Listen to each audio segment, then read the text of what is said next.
My life is full of statistics. Thing is, I could have dropped out of school and become one myself, but I didn't because I had people that believed in me. Here's another statistic. 7,000 students drop out every school day. That's one every 26 seconds. It's time that students know that we believe in them.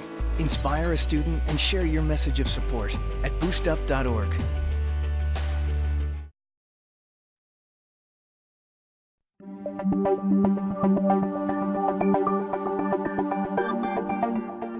In Fairfield County, something new comes across my desk every day. Crimes are committed, cases are solved, and a community is made safe by the hardworking employees of the Fairfield County Sheriff's Office.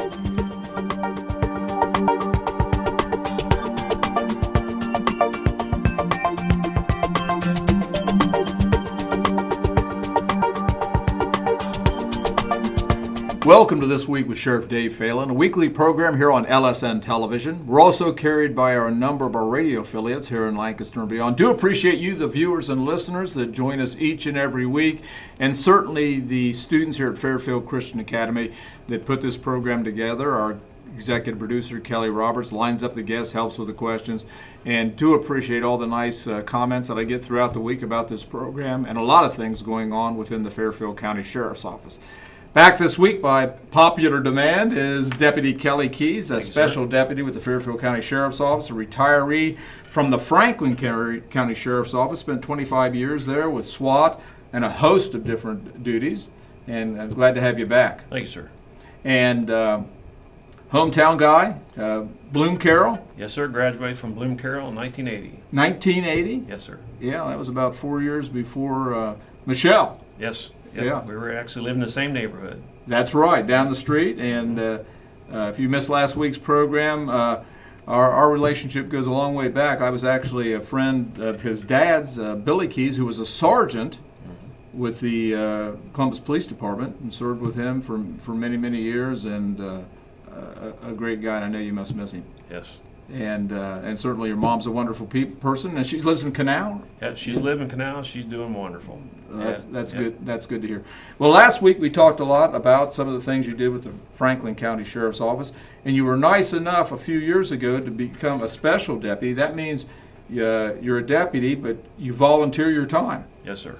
And what are some of the things you're doing with the Sheriff's Office? Well, it's a great thing down here. Is when I left up there, I was doing pretty much full-time SWAT, and when I retired, they called and said, "Hey, how would you like to come down and be an A unit down here?"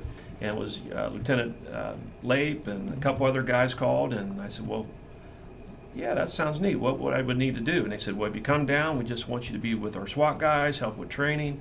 So for the last few years, I've been with your SWAT team, doing training with your SWAT team. Anytime they do any missions, they call, and I go do missions with them, and it kind of keeps me, in the ball game. Right. Instead of retiring and just sitting off the side, not doing anything, they keep me involved. They give me tasks to do, and so I've really, really enjoyed meeting everybody down here. What would be, if any, some of the differences between working in Franklin County, a large agency, and working in Fairfield County, where in many ways we don't have the resources they do in Franklin County? What are some of the differences that you've seen, or do you see many?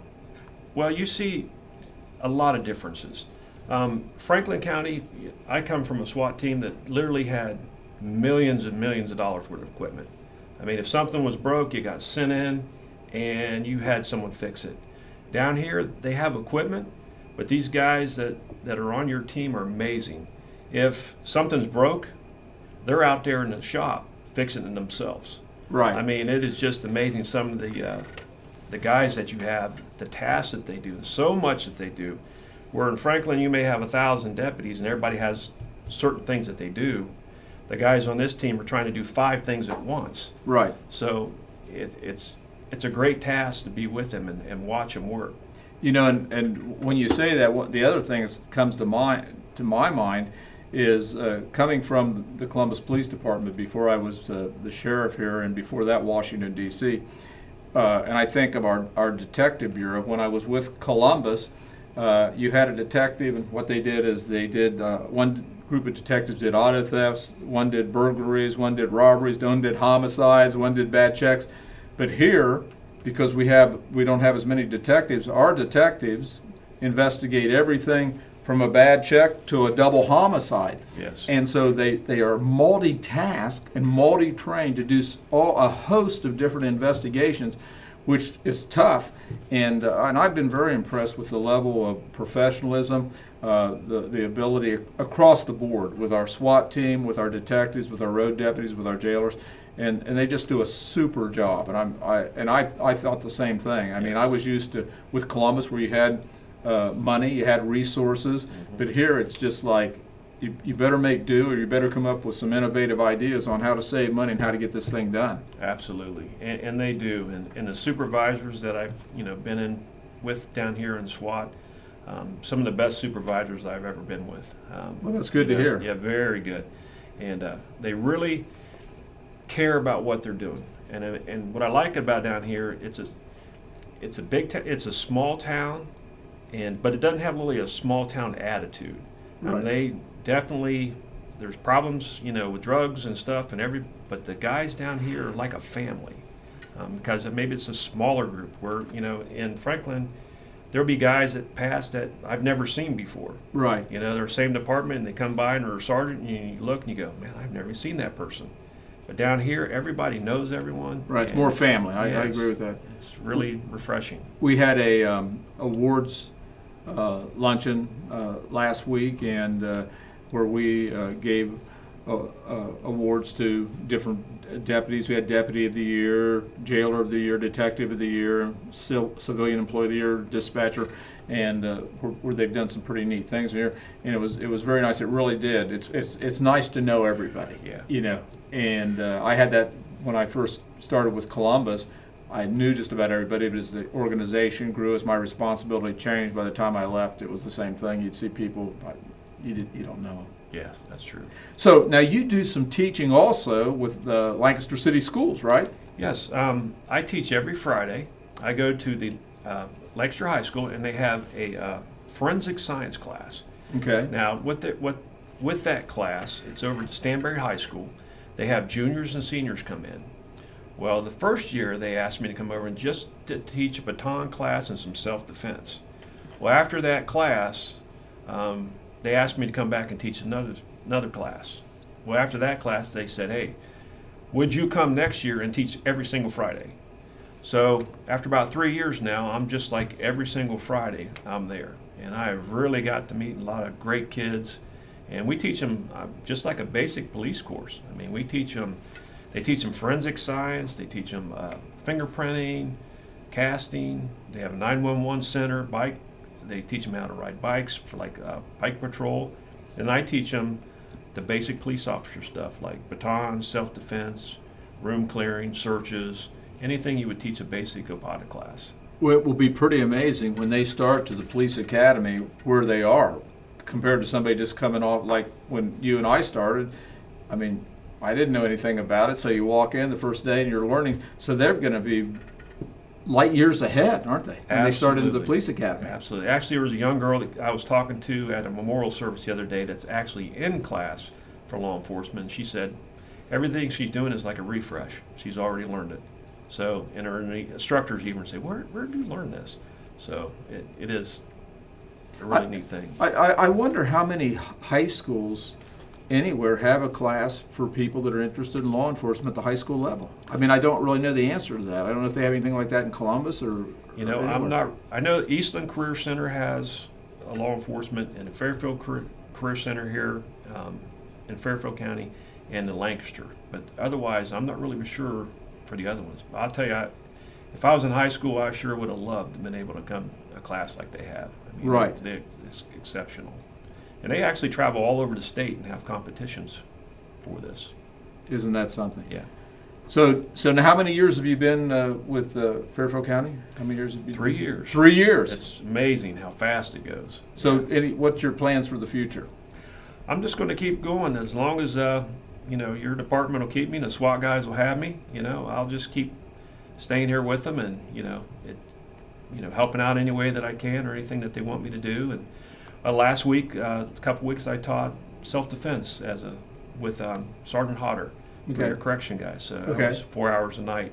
So I really enjoyed doing that. That was fun. So And you'll be involved in a lot of the training, whether Yes. it's the taser. We got a lot of training coming up, firearms. Mhm. Now, are you involved in the firearms instruction at all? I have my firearms certificate, so I can help out with that. And when we do SWAT training, if they need someone to help them with that, and if there's not enough people, they'll ask me to help them. And whatever tasks they would like me to do, I'm more than glad to help them with. Well, we're appreciative of your willingness, and again, to volunteer all those hours on behalf of the sheriff's office for the citizens is kind of a remarkable thing. So now you retired 25. You've been here 3 years, so you're going on 30 years in law enforcement. What are some of the things that you've seen change from the time you started, now almost 30 years ago, to today, as far as law enforcement, as far as communities, as far as criminal trends in criminality and those kind of things? Well, as I can look back on it, I started out with just probably like you, with a 6-shot revolver. Right. We had revolvers, we had shotguns. But most of the people we came across, they had the same thing. Then as a period of time gone by, the weaponry has certainly changed. I would have never thought in my lifetime when I was first started that anybody would ever have a machine gun, either on the street or on law enforcement. Well, now it's a common thing. And it's surprising when you go to houses that, with the bad guys, you're coming up across guys with fully automatic machine guns that they've stolen from other people. So the weaponry out there against law enforcement has changed a lot. Working in a jail system, I remember working in the jail system in Columbus, and court system, you may have 1 or 2 murders, taking place in court, for trials. Maybe every couple months. And when I finished up my duties in common police court, we would be having 3 or 4 murder trials a week or more. And it was just amazing, the murder trials that set up, and it was a younger age. Used to be murders were, out of a domestic or, a robbery, but then it went from the older middle guys to all the 18, 19, 20-year-olds, and just literally hundreds of them being arrested for murders, and it was just out of, drug-related stuff. It's interesting you would say that. I just read an article actually this morning before the program, where they said, at one time, the solvability facts for homicide was much higher because typically it was related, family, friend. There was a connection there. Where today a lot of those are drug-related. It's more difficult to identify a suspect. Or even sometimes a motive behind some of these homicides. That's correct. Where it's really changed. Appreciate you. Kelly Keyes, been with us for the last 2 weeks. Sometime we'd like to have you back, and you've done a great job, and certainly I know I'm appreciative of an opportunity to serve with you and your willingness to donate your time and use all your years of expertise to make the Sheriff's Office and our SWAT team a better place. I really mean that. I appreciate that. Great guy. Well, we're just about out of time. And again, I want to thank the students here at the Fairfield Christian Academy. They put this program together along with their instructor, J.T. Burcham. Kelly Roberts typically sets up our guests, and certainly to you, the viewers and listeners that join us each and every week. I do appreciate that. Well, the clock on the wall says we've got to go. Do appreciate you joining us. If you're out there driving, buckle up. God bless, and we'll see you here next week.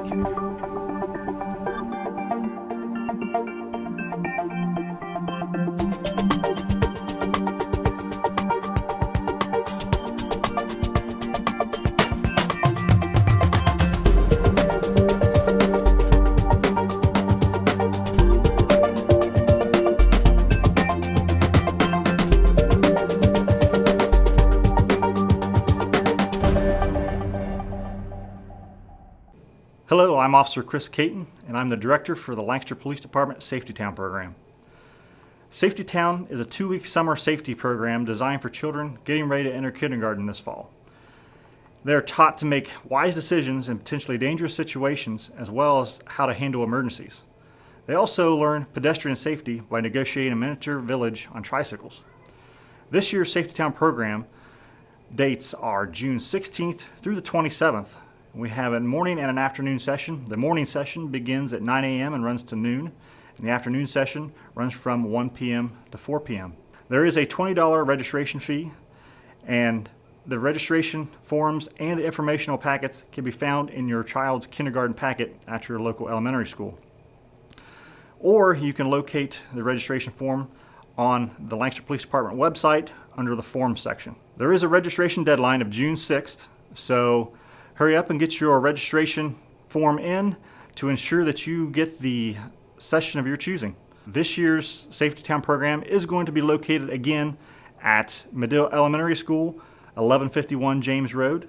And if you have any further questions regarding Safety Town, please feel free to contact me at 740-687-6680, and my direct extension is 518.